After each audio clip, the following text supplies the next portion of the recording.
What's good, y'all? HEC here, back at it again for another video. And today I just wanted to show you a few ways that you can use Scalar in, I guess, not unconventional ways, but different ways. Some people overlook certain features of Scalar, and I kind of just wanted to shed some light on some ways that I use it to create melodies. So let's just get into it. Apologies if this video is a little all over the place, because there is a lot that I want to show y'all. But make sure the recording, yes sir. So it's just a lot I want to show y'all with this. So the first thing, and this doesn't even have to do with Scalar itself, but some people want to know how to route another VST. This can be used for like ripchord, easy keys, captain chords, anything. Like you can route VST to Scalar and play scale. You can play Scalar with another VST. So what I mean by that is I can take, look, I have analog lab pulled up right here. So let's pull up just grand piano, right? And by default I have this on my template, but what I can do is I can go into analog lab and set my input port to 1, and then on Scalar I can set my output port to 1. And basically what that does is MIDI from Scalar is going into analog lab. So when you play, so the MIDI is outputting to analog lab, which is inputting MIDI. So it's getting that MIDI input and playing it through analog lab, but with Scalar, if that makes sense. If it doesn't, then just know, like, if I have analog lab, or if I have Scalar selected right here and play notes,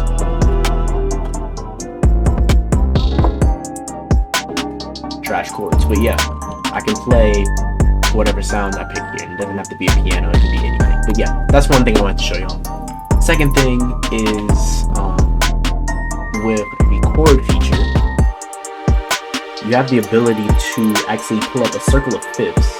This was made more accessible in the update, but there was like a workaround to get it. But now you can pull up, if you go to mod and you pull up a chord, you know the circle of fifths. I don't know much about the circle of fifths, so I do need to learn it. But if I pull up some gospel chords, pull up just 3 random ones, and then go to mod and then click the chord. Hold on. My bad, it's chord, not mod. I'm tripping, it's chord. Click the chord, and it will give you suggestions up here to which one. You have to click this like little yellow thing, but it will give you suggestions to which chord could go next, I think, in the progression. Or like substitute, like if you wanted a jazzier chord or like a more complex chord, then it'll give you that. First thing that comes to mind is Captain Chords have a feature where you can tweak the complexity of the chords. That's what that reminds me of. The next thing I wanted to show y'all was, let me see, key lock. Now, most of y'all probably know about key lock. A lot of these y'all probably know about, but there's going to be someone out here who needs it, so I want to make sure I cover the ones I was thinking about. If you go to key lock, I have to remember how to do this because sometimes I do it incorrectly. But if you go to key lock and you go to this drop down menu, you can go to scale white keys. And what that does is, let me go to an A minor just to make it, actually no, because that's C major. Let's go to G minor. Let me just search up G minor. And it's not a G minor, but I don't know. So I basically can't play out of the scale. So whatever scale I choose, let's try another one, B minor. Whatever scale I choose, I can't play out of key. These are white keys, right? And I'm going up. I can't, like, if I'm pressing black keys right now, but you can't, it's not playing anything, right? Whatever scale you choose is going to be in key. See, notice I'm playing a white key, but it's defaulting to the black. And then any key that I play that's out of the scale, it's not going to play. So that's what these little X notes. And you can tweak it. There's scale white keys, there's chord notes, there's scale notes only. So anything that I play, I'm playing a white key, but that's not in the scale, so it's not playing anything. So yeah, if you wanna make sure you're always in key when you're playing your melodies, then this helps, and it helps you learn it as well because it's not like handicapping you.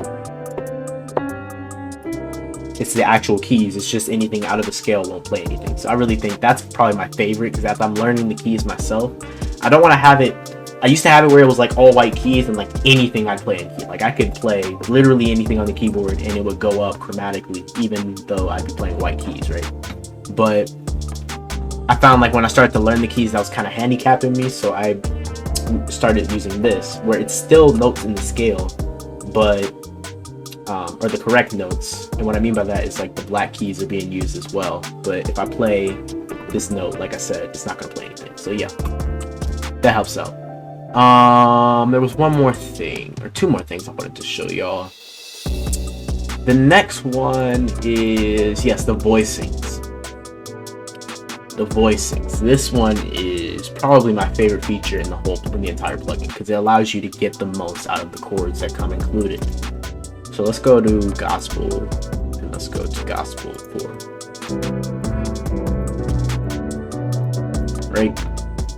I can click here and this is what the chords sound like normally.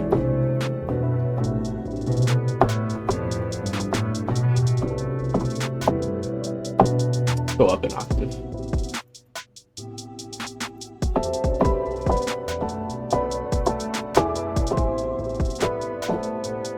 Right? That's what they sound like normally. But if I turn on, let me just play a B minor and capture that. And I'm gonna drag it here, just as a visual. But then if I go to voice grouping, and I can go to a variety, there's a variety of options. There's open voicing plus an octave, and then there's groupings by, I think these are like intervals of the notes on the piano that are actually in the chord. I think, I'm not really sure. I kind of just play around with it until I find something that suits the progression I'm going for. So I can click this again.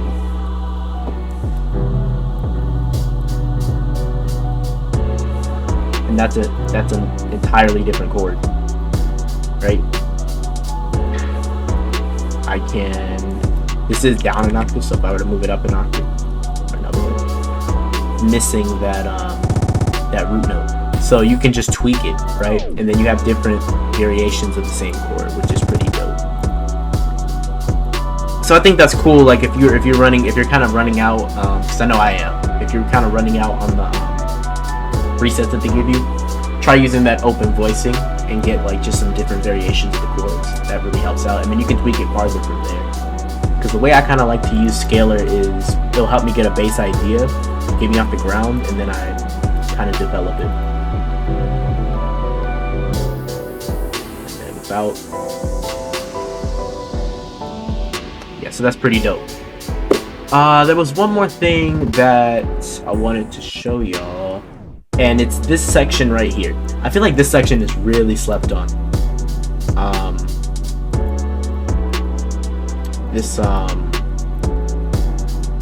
voicing section, which is another way you can get the most out of your chord. If you don't really want to mess with the voicing, you can like literally make the chords more complex.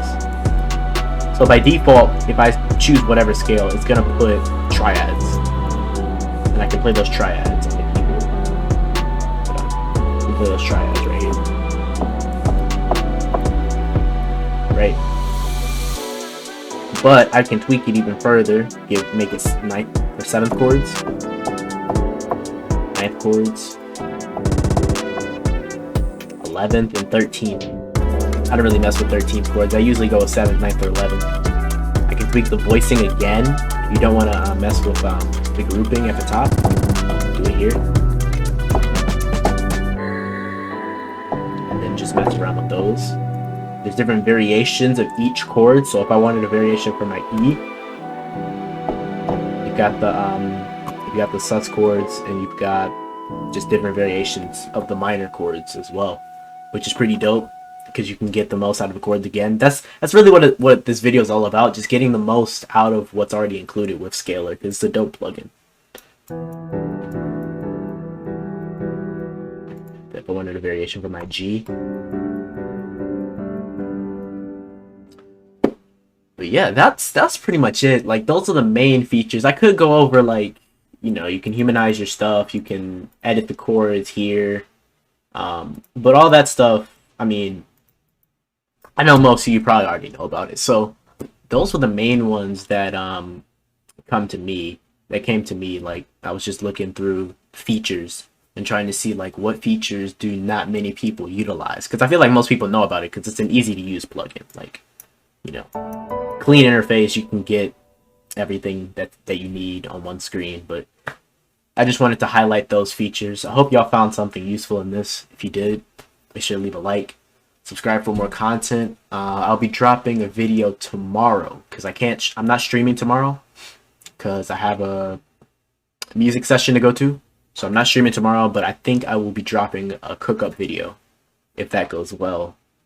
So be on the lookout for an upload tomorrow, and I'll be back with a stream on Tuesday. Appreciate y'all watching. Have a good one. Peace.